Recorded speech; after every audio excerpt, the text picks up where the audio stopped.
하늘 문을 열자. 두 번째 시간으로 하늘 문을 여는 도구와 수단이 무엇일까?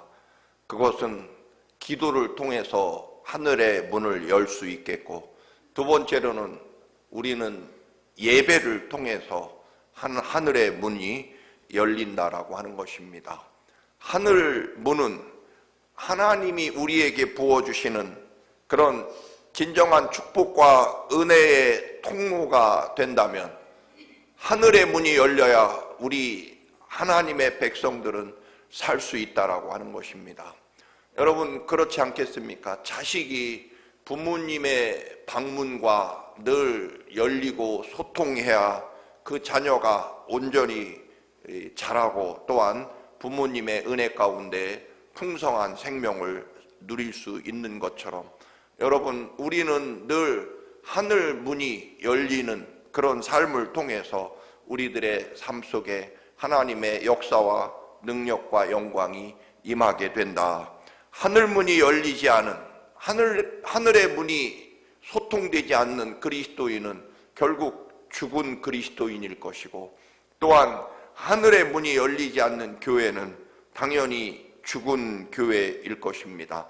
살아있긴 하지만 여러분, 하늘에서 오늘 그 유명한 열왕기상 18장에 3년 6개월 동안 이스라엘에 비가 내리지 않아서 메마른 땅 모든 산천 초목과 짐승들과 또한 심지어는 사람까지 이제 죽어가는 그 땅에 하늘에서 하늘문이 열리고 정말 생명수가 쏟아져야만 살 수 있다라고 하는 것입니다.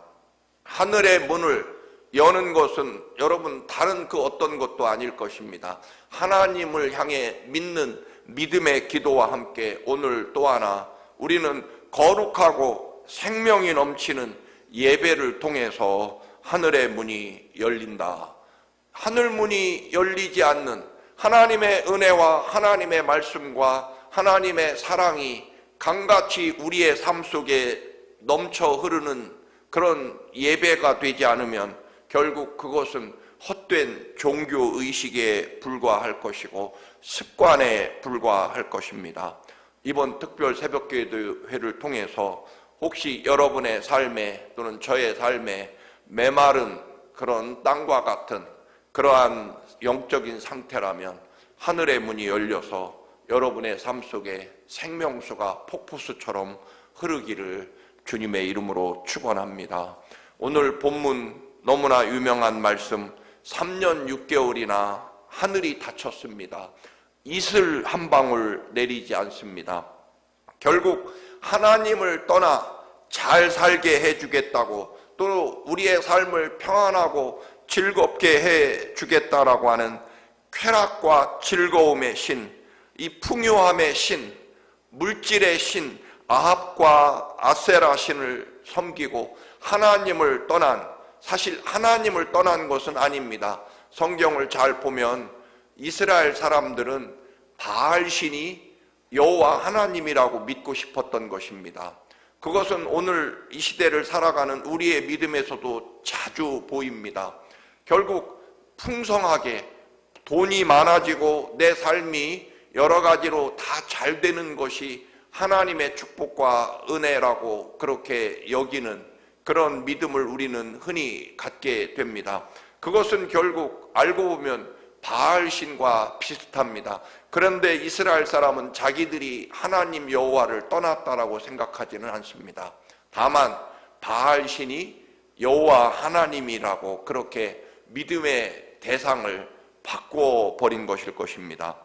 모두가 굶어 죽어가고, 말이 그렇지 여러분, 3년 6개월 동안 그것도 하나님이 아예 작정하시고 하늘의 문을 닫아버리시고 이슬 한 방울 내리지 않게 되면 여러분 결국 맨 먼저는 풀들이 말라갈 것이고 땅이 갈라지고 먹을 풀이 없어서 짐승들이 죽어갈 것이고 그 다음에 마지막으로는 결국 사람들이 죽어가게 될 것입니다. 아합 왕은 물론이고 백성들은 물을 찾아 헤매게 되고 아마 온갖 노력을 다해서 우물도 죽을 만큼 힘을 다해 여러분 우물도 파 보았을 것입니다. 그러나 여러분 하나님이 작정하고 닫으신 하늘 문은 여러분 결코 이 땅에 사람들의 노력과 수고로 여러분 물을 구할 수 있는 것이 아닐 것입니다. 여러분 우리들의 삶에서도 우리가 영적인 사람이 된다 또는 하나님의 사람이 된다라고 말할 때 여러분 우리들은 이게 하나님이 작정하시고 하늘의 문을 닫은 것인지를 분별할 수 있어야 된다는 것입니다. 그렇지 않으면 여러분 이게 왜 중요하냐면 여러분 결국 하나님과의 관계가 회복되지 않으면 하나님이 작정하고 닫은 문을 여러분 누가 열 수 있겠습니까? 결국 하늘에서 하나님이 작정하시고 이슬 한 방울도 내리지 않겠다라고 그렇게 하나님이 선언하셨기 때문에 결국 우물을 열심히 파고 물이 있는 곳을 왕이 직접 찾아다니지 않으면 안 될 만큼 이렇게 극심한 가뭄과 메마름으로 이제 죽음을 기다리는 이스라엘에게 있어서 결국 회복하는 것은 무엇입니까? 하나님과의 관계를 회복해야만 하늘문이 열리게 되어 있습니다. 그렇지 않습니까? 닫은 사람이 잠근 사람이 열어줘야만 열리게 되어 있는데 여러분 가서 아무리 우물을 파고 물이 어디 혹시 없는지 전국을 찾아다닌다고 해서 여러분 이게 해결될 일이 아니다라고 하는 것입니다. 우리가 저나 여러분이나 영적으로 살아간다라고 할 때는 결국 이 일이 하나님이 작정하시고 문을 닫으신 것인지를 여러분 분별하면 그렇다고 여겨지면 이제 우리는 하나님과의 관계를 회복하는 것 외에는 다른 길은 없다라고 하는 것입니다. 엘리야에게 하나님께서 약속을 주십니다. 이제 내가 이 땅에 비를 내릴 것이다. 그런데 하나님이 약속하신 비가 내리긴 하지만 여러분 두 가지 정도의 조건이 충족이 돼야만 됩니다. 그래야 하늘이 열려서 폭부수와 같은 생명수가 하나님이 하늘로부터 내려주시고 모든 생물과 사람들이 다시 생명을 얻고 살아날 수 있기 때문에 그렇습니다. 그것은 오늘 본문에 있는 대로 갈멜산 꼭대기에서 여러분 무너진 제단을 다시 수축하고 즉 여호와의 제단을 다시 쌓았다라고 오늘 분명히 본문에 말씀하고 있습니다. 결국 하나님과의 관계를 회복하고 하나님이 닫으신 문을 다시 열게 하는 방법은 결국 하나님과 우리의 관계를 회복하는 데 있어서 결국 우리의 무너진 예배를 회복해야 된다라고 하는 것입니다. 예배라고 하는 것은 무엇입니까, 여러분? 그 근본 뜻은 하나님께 예를 갖추어 엎드려 절한다. 더 쉬운 말로는 하나님께 전적으로 엎드려 항복한다라고 하는 뜻입니다. 여러분 옛날 전쟁에 보면 한 나라가 패배하면 우리나라도 옛날 병자호란 때 여러분 어디 저기 잠실 그쪽에 가면 여러분 청나라 황제에게 인조대왕이 머리를 9번 땅에 머리를 찧어서 여러분 이마에서 피가 흘렀다. 여러분 청나라 그 만주 여진족 그 후손들에게 인조대왕이 여러분 그래서 삼전도 굴복이라고 하는 굴욕이라고 하는 우리 역사의 그 굴욕적인 역사가 하나 있지 않습니까? 결국 인조대왕이 청나라 황제 앞에서 우리가 오랑캐라고 야만인이라고 여겼던 청나라 황제 앞에 절을 3번 하며 한 번 절할 때마다 이마를 돌 그 바닥에 3번 이마를 쪄야만 그래서 9번 이마를 돌에 붙이다 보니까 피가 왕의 이마에서 피가 흐를 정도로 그렇게 항복하고 시키는 대로 하라는 대로 할 수밖에 없는 그게 항복인데 예배라고 하는 것 하나님 앞에 예배한다라고 하는 의미는 물론 근본적으로는 우리는 예수 그리스도의 십자가의 그 거룩한 은총에 감사하는 것이겠지만 또 하나는요 결국 너무나 존귀하고 위대하신 그리고 나를 이토록 사랑하시는 하나님 앞에 나를 온전히 내려놓고 전적으로 하나님께 내 삶을 드린다라고 쉬운 말로는 항복하는 것입니다. 그래서 하나님의 뜻대로, 하나님의 말씀대로, 하나님의 인도하심에 내 삶을 전적으로 드립니다라고 하나님 앞에, 여러분 또 말씀드립니다만 옛날 사극에 보면 왕이 명령하면 다른 이유가 있습니까? 심지어는 사약을 내려도 성은이 망극합니다라고 2번 왕이 계신 곳에 절하고 사약을 받고, 그것도 성은이 망극합니다라고 절하고 심지어는 사약을 받는, 그것이 아마 우리들이 느끼는 하나님 앞에 진정으로 드려야 될 예배의 의미이며 자세가 거기에 담겨 있다라고 볼 수 있습니다. 결국 3년 6개월 동안 처절하게 아무것도 없고 이제 죽음을 기다려야 되는 그 메마른 북쪽 이스라엘에게 있어서 첫 번째로 하는 일은 결국 무너진 제단을 다시 수축하고 하나님 앞에 예배를 회복한다. 즉 하나님과 이스라엘의 관계를 다시 회복하는 것입니다.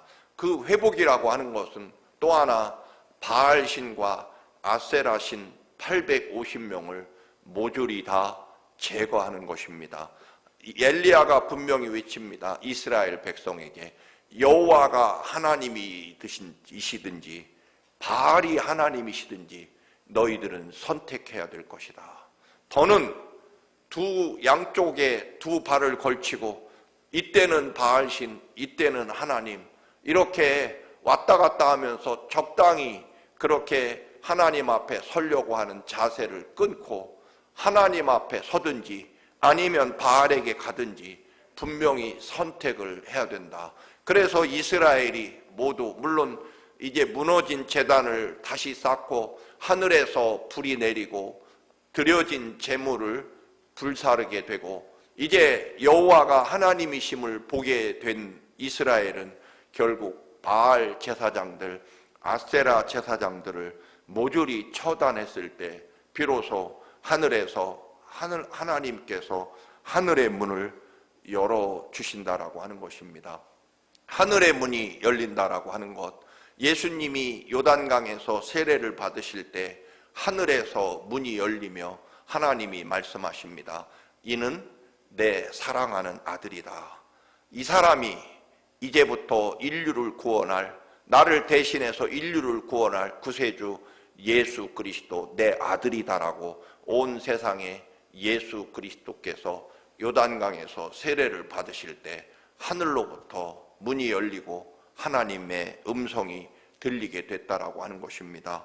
여러분, 그렇게 인류의 구세주를 향해서 하나님 아버지께서 이 사람은 내가 사랑하는 아들이다. 예수님이 우리에게 오시는 순간 그때부터 이 땅에 진정한 하늘의 문이 열리고 우리는 하나님 아버지의 자녀가 된다라고 하는 것입니다. 그런데 여러분, 예배를 잘 드리자라고 하는 말씀을 드리는 이유는 이제 여러분 예배한다는 의미는 아까 말씀드린 대로 하나님 앞에 전적으로 나를 드린다라고 하는 의미가 진정한 예배입니다. 은혜로운 찬송을 부르고 또 아름다운 성가대의 성가를 감상하고 그리고 아주 은혜로운 설교를 잘 앉아서 들으며 은혜로운 말씀이다. 그리고 또 예물을 정성껏 드리면 우리는 예배를 잘 드렸다. 오늘날 우리 기독교의 문제가 심각해져 가는 이유는 이제 주일날 나와서 잘 드려진 짜여진 예배를 드리는 것으로 우리의 신앙의, 우리 믿음의 삶의 전부라고 여기기 시작하는, 이것은 이제 결국 여러분 하늘문이 점점 오히려 닫혀지는 세상이 될 것입니다. 여러분, 하나님 앞에 우리의 생명과 삶을 전적으로 드리는 것이 진정한 예배다. 그래서 로마서 12장 1절에 보면 여러분 신령과 진정으로 드리는 예배라고 하는 것은 무엇입니까? 나 자신을 하나님 앞에 제물로 드리는 것이, 그 예배가 진정한 예배라고, 신령한 예배라고 말씀을 드립니다. 결국 예배라고 하는 것은 서두에 말씀드린 대로 나를 하나님 앞에 전적으로 드리는 것, 산 제물이 되어서, 내가 직접 제물이 되어서 하나님 앞에 드려질 때 비로소 하늘의 문이 열리게 된다라고 하는 것입니다. 그래서 우리는 예배하면 말씀드린 대로 아주, 예를 들면 뜨겁게 찬양하고, 또는 반대로 아주 경건하고 거룩하게 조용하게, 그리고 가만히 앉아서 오늘 찬양대가 드리는 찬양이 너무나 감동적이고, 오늘 또 유난히 목사가 하는 설교가 유난히 은혜로워서 참 은혜로운 말씀이었다, 그리고 예물을 잘 드리고 오늘 예배 참 잘 드렸다 라고 하는 것이 아니다라고 하는 것입니다. 나를 온전히 제물로 드리고, 그리고 불태워지는, 하늘에서부터 내리는 하늘의 문이 열리고 내 제물이 되어서 나를 하나님 앞에서 온전히 받으시는 증거로 그 엘리야의 제물이 불태워지고 이제 하늘의 문이 비로소 열리게 된다라고 하는 것입니다. 결국 내 삶에서 살아계신 하나님의 역사와 능력을 어떻게 가져오게 할 것이냐? 길은 딱 하나입니다. 내가 하나님 앞에 드려지는, 더 심하게는 완전히 불태워 뒤치는 제물이 되는 것이 결국 하늘의 문이 열리는 것이다 라고 하는 것입니다. 다른 어떤 수단과 방법으로 이것을 해결하려고, 여러분 우물을 판다고, 또는 마른 시냇물을 어디 물길을 찾아다닌다고 그 노력이 부족해서 여러분 지금 이 죽음에 이르게 된 것이 아니라는 것입니다. 적어도 이번 가뭄은 하나님이 작정하고 하늘의 문을 닫으신 것이기 때문에 하나님과의 관계가 회복되는 것인데, 여러분 하나님과의 관계가 회복된다라고 하는 것은 결국 나 자신을 하나님 앞에 온전히 제물이 되어서 드리는 것, 그것이 예배이고, 그런 예배가 우리들의 삶에 이루어져야 된다라고 하는 것입니다. 여러분 지난날 믿음의, 여러분의 신앙의 여정을 되돌아보면 그래도 우리는 뜨거웠던 적이 있지 않습니까? 여러분 언제 우리는 여러분 하나님의 진정한 능력과 은혜와 정말 감당할 길 없는 기쁨 가운데 살게 됐을까요? 여러분 다 그런 때가 분명히 있으실 것입니다. 여러분 언제 정말 하나님은 살아계시고 두려움이나 걱정이 없이 오로지 기쁨과 감사함으로 가득 차서 날이면 날마다 하나님 전에 나가고 싶고 하나님 전에 살고 싶었던 때가 있습니다. 그때는 언제일까요? 놀랍게도 내가 사라졌을 때, 내가 온전히 하나님께 정말 하나님만 계시면 됩니다라고 하는 순간이 오히려 내 삶의 가장 위대한 순간이라는 것을 여러분 다 경험하실 것입니다. 저도 돌아보면 언제가 가장 여러분 능력과 또한 은혜와 생명으로 넘쳐났고 두려움이나 또는 걱정, 근심은 전혀 없이 정말 하나님 한 분이면 내 삶의 전부이고 어떤 여러분 걱정이 없이 살아갈 수 있었던 그때는요, 놀랍게도 내 삶에 하나님 말고는 존재하지 않을 때, 하나님이 내 삶의 모든 것이 됐을 때가 오히려 내 삶의 가장 위대한 역사를 이루는 그런 것을 뒤돌아보게 됩니다. 그런데 언제부터 여러분 다시 또 내 생각과 내 고집과 내 여러분 여러 가지 지식으로 내 삶을 살아가려고 하기 때문에 문제는 하나님으로부터 또 다시 멀어졌기 때문이다라고 하는 것입니다.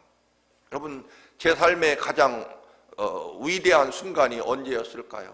여러분 저도 기도원 산꼭대기에서 밤새도록 정말 나무를 붙잡고 하나님을 만나려고 애썼고, 그때 내 삶의 모든 것을 내려놓고 이제는 정말 하나님 외에는 하나님이시면 됩니다라고, 그리고 신학교에 가겠다고 완벽한 절망의 순간에 하나님께 모든 것을 맡겼을 때 놀랍게도 오히려 정반대로 하나님의 능력과 은혜가 내 삶에 임하게 됐다라고 하는 것입니다. 이것은 오늘도 우리에게도 마찬가지입니다.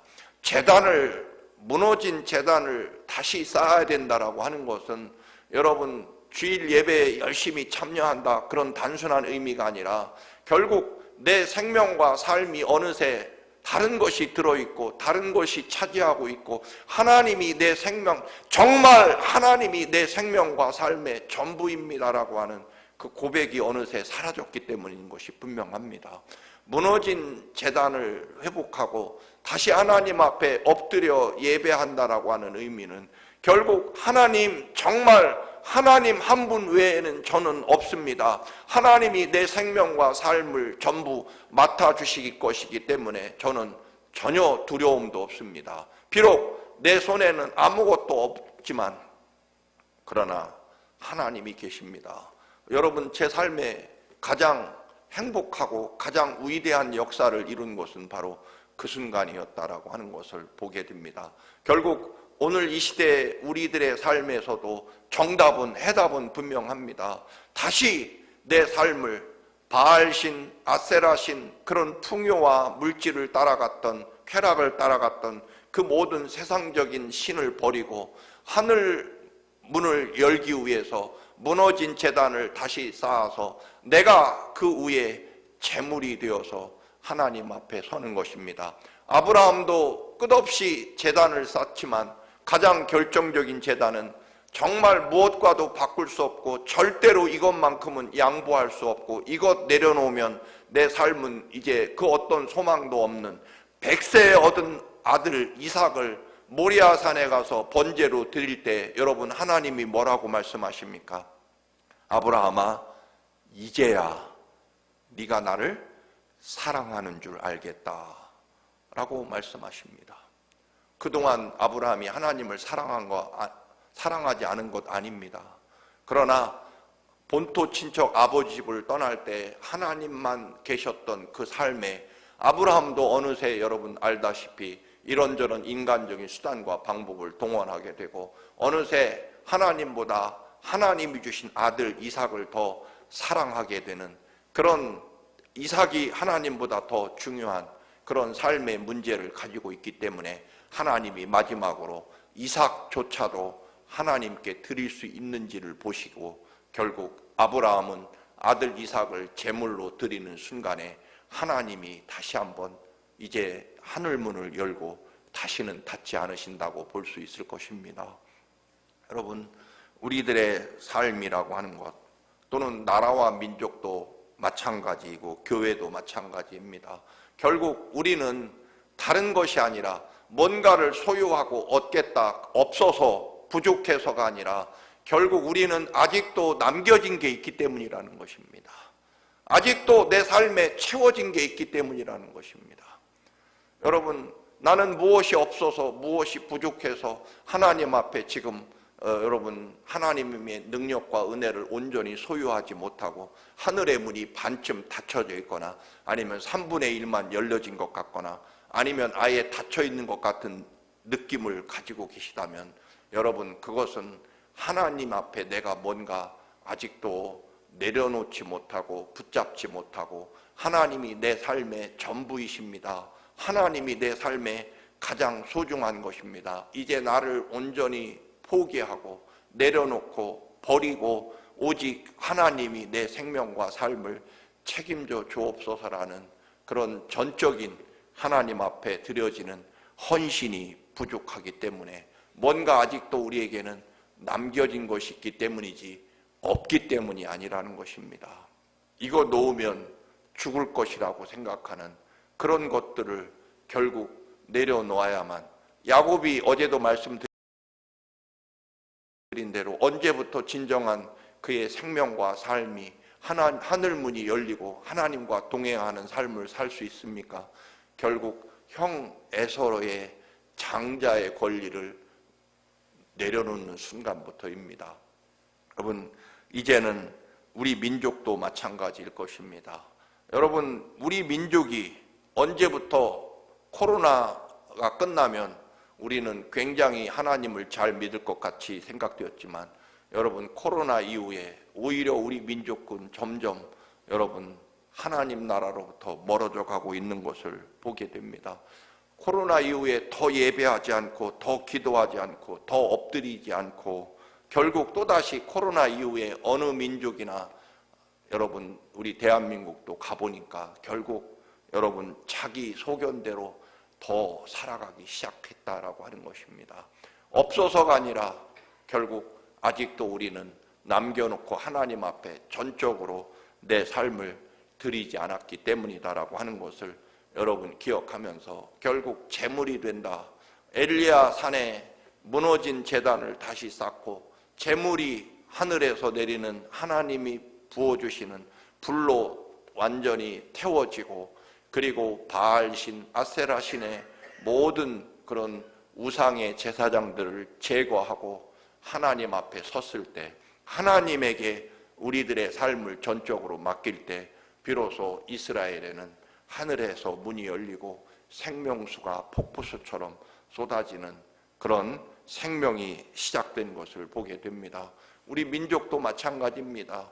여러분 근본적으로 우리 민족의 여러 번 영적인 그런 축복의 계기가 있었습니다만 가장 대표적으로 1907년에 여러분 영적 대각성이 있었는데 그것은요 사실은 원산에 감리교 선교사로 있었던 하디라는 선교사가 그가 의사 출신입니다만 여러분 어느 날 이 조선 민족들에게 아무리 전도를 해도 무지하기만 하고 또는 교만하기만 하고 어리석은 백성들에 대해서 좌절했을 때 하나님의 음성 수양관에 가서 예배를 드리고 있을 때 여러분 하나님이 하디 선교사에 대한 너 자신에 대한 교만과 또는 죄악을 하나님이 회개하게 하심으로부터 시작되는 것입니다. 결국 하늘 문이 열린다라고 하는 것은 결국 다른 것이 아니라 결국 내 삶 속에 들어있는 하나님이 아닌 것들을 온전히 내려놓고 결국 내가 하나님 앞에 전적으로 드려지는 산 제물이 되어서 하나님이 내 삶의 모든 것이 되는 것이 결국 하늘의 문이 열리는 것이다라고 하는 것을 여러분 다시 한번 기억하면서 하나님이 안 계신 것도 아니고 또는 하나님이 나를 덜 사랑하는 것도 아니고 여러분 결국 하늘의 문이 닫혀 있는 것은 내가 온전히 하나님 앞에 드려지는 산 제물이 되지 않기 때문이다라고 하는 것을 여러분 기억하면서 여러분의 삶에 꼭 하늘 문이 열려서 다시 한번 폭포수와 같은 생명수의 은혜가 여러분의 삶에 넘쳐나시기를 그러기 위해서 여러분 다시 한번 하나님 앞에 여러분의 삶을 온전히 드리고 맡기는 그래서 놀라운 역사가 다시 일어나시기를 주님의 이름으로 축원합니다. 아멘.